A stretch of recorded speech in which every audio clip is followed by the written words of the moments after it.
Hi Aries, mid-month of March 2025. Ito na po ang inyong reading. Kuha tayo ng ilang messages para sa inyo. Mensaheng gabay lamang po. Aries, mid-month of March. Anong kailangan nyong marinig? Anong gabay ang kailangan marinig ng mga taong ito? Message sa taong makakapakinig nito, Aries, anong kailangan nyong marinig mid-March? Ayun na. Gusto ko sana ikat, pero every time na tumatalo ng kusa, hindi po natin pipigilan.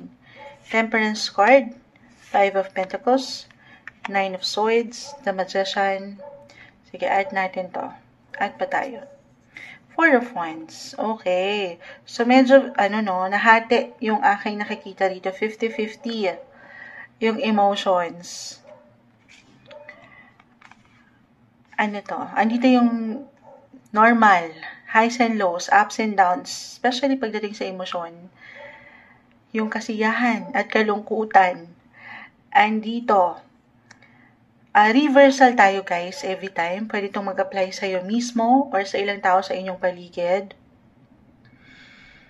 I will be honest, unahin natin yung hindi masyadong kagaanan. Merong difficulty ako nakikita.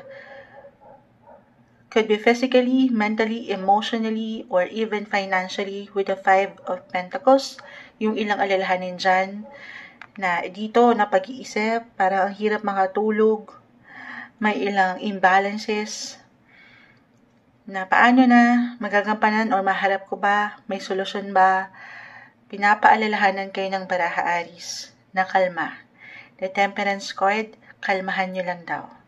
Huwag kayong mainip, huwag kayong magmadali, huwag kayong ma-pressure na ganito, ganyan. Minsan wala tayong higit na kalaban, kundi paano tayo, yung ilang negative thoughts. The 9 of Swords. Okay, pero Temperance card, balance is the key. Merong purpose, andito ka pa rin sa patuloy mong mission. Merong dahilan kung bakit ang mga sitwasyon ay talaga namang sinusubok tayo minsan. Okay.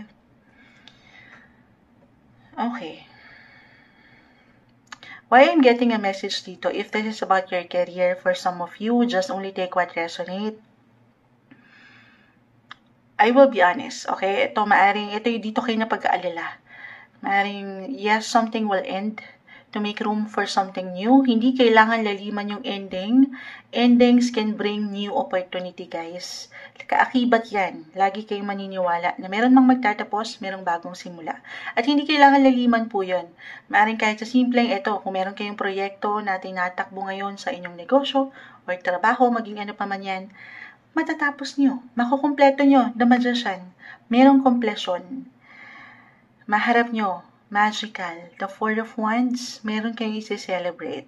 Kaya naman una pa lang, pinapalalahanan na kayo, huwag niyong bigyang diin yung ilang pag-aalala na ito kasi hindi yan makatutulong. Baka yun pa yung ma-manifest natin. Yung ilang difficulty na parang hindi ko kaya or wag na, wala na. So, hindi raw yun makakatulong. Temperance.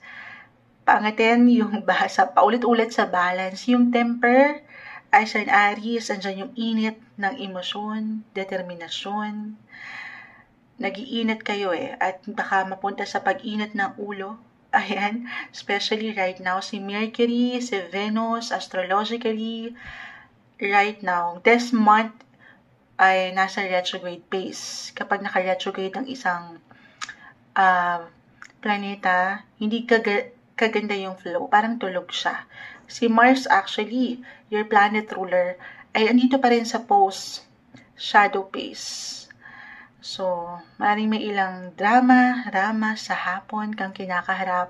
Yung ilang pagsubok sa buhay na lagi mong tatandaan, andito, merong solusyon. The Magician, andito na lahat ng ability mo, yung kakayanan mo, easy-peasy na lang to sa'yo. Kumbaga, lahat ng kasangkapan na kailangan mo, or recado sa menudo, ayan, nagugutom na naman si Moonshot.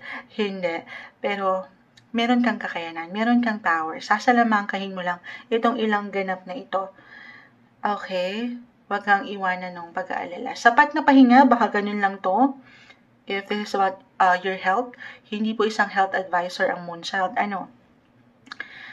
or reversal tayo, baka naiwanan kayo ng pag-alala sa ilang tao sa inyong paligid pagdating sa kalusugan. Ayan. At ikaw itong higit na nandyan, or ikaw itong higit na mapag-iiwanan ng worry. So, kalma lang. At ito naman ay malalagpasan, pawang test na kakayanin mo. Okay? Ano pa bang ma-add ka dito?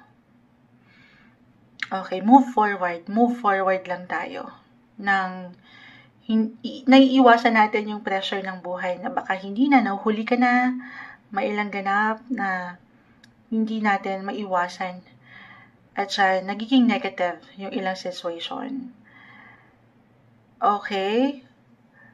So, ano pa, ma-add ko lang din dito na ito yung pagkakataon na hindi the best na bumuo ka ng major decision or big decision mid-month of March. Dahil kasi nga, meron akong difficulty baka magkaroon ka ng, or umangat yung clouded judgment sa'yo. Hindi mo makita yung buong detalye. Hindi sa hindi magiging okay, pero kung kakayanin, or maipagsasantabi, maipagliliban muna ngayong Marso, especially astrologically, sobrang mag-a-apply yung ilang bagay dito. Maiwan ko na kalmahan mo muna. Huwag kang mainip, huwag kang magmadali. Pag-aaralan yung pwede mong pasukin, halimbawa if this is about an investment, agreement, or contract, hindi sa hindi magiging okay. Again, ito merong celebration, magical, pero very important na inaalam mo muna ang bawat papasukin mo. Totoo naman, you should always know your business bago ka pa man sumuong. Okay, yun lang naman. Balance. Maring kusa ng mga angat sa inyo to yung pagka-balance nyo. Yung purpose, yung sense of purpose, kung ano ba yung ilang ganap ngayon. Kung bakit ka nandito pa rin, naglalaban, nakikibaka, sa kabila ng ilang pagsubok minsan sa buhay. Laban lang, tuloy lang. Ngayong mid-March 2025 para sa inyo, Aries.